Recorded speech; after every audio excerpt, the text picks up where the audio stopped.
Subscribe बटन, press the bell icon daily recipe, ताकि मेरी आने वाली वीडियो का नोटिफिकेशन आपको सबसे पहले मिले। मैं हूँ हुमैरा, आप देख रहे हैं मेरा YouTube channel Humaira Khalid kitchen. अस्सलाम वालेकुम। आज हम जो मसाला जात बना रहे हैं वो है चाट मसाला, जो बहुत ही मज़ेदार और लाजवाब है।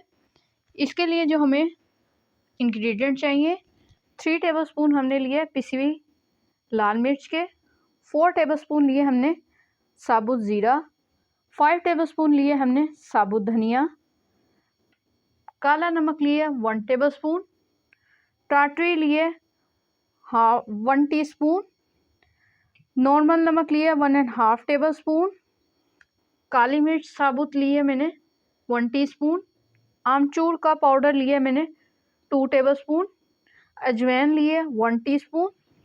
सबसे पहले हम साबुत मसालों को ड्राई रोस्ट करेंगे। फ्लेम को हमने इस टाइम रखना है लो।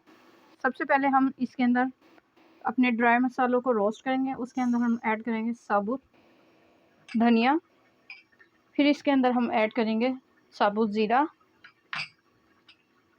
अब हम इसके अंदर ऐड करेंगे साबुत काली मिर्चें और अजवाइन।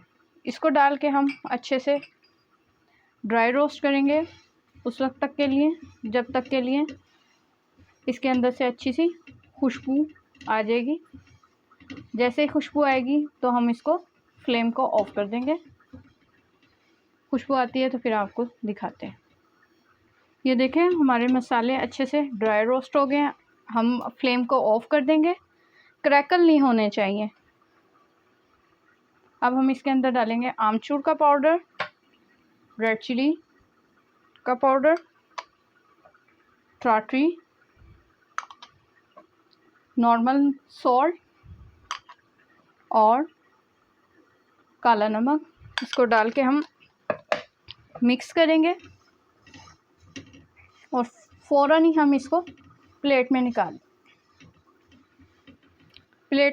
हैं। फिर आप देखें, हमने मसालों को प्लेट के अंदर निकाल लिया। अब हम इसको ठंडा करेंगे, फिर हम इसको कॉफ़ी ग्राइंडर के अंदर ऐड करेंगे। तो फिर आपको दिखाते हैं। इस क्वांटिटी को हमने हाफ करके इसके अंदर ऐड करेंगे। पहले हाफ सेट इसको पीस लेंगे, तो जब ये कंप्लीट हो जाएगा तो इसके बाद हम दूसरा सेट डालेंगे। फिर आपको दिखाते हैं। ये देखें, हमने चाट मसाले को बारीक पीस लिया है, ठीक है। अब हम इसको डिश आउट करेंगे। उम्मीद करती हूँ आपको मेरे चाट मसाले की रेसिपी पसंद आती है। तो मेरे चैनल हुमैरा खालिद किचन को सब्सक्राइब करें, लाइक करें और शेयर करें अपने फ्रेंड्स और फैमिली के साथ, और कमेंट करके बताएं आपको कैसी लगी। और आप जब चाट मसाला बनाएं तो आपको जो मैंने परफेक्ट मेजरमेंट बताई है उसी तरह आप बनाएंगे तो आपका परफेक्ट चाट मसाला बन के रेडी हो जाएगा। अल्लाह हाफिज़।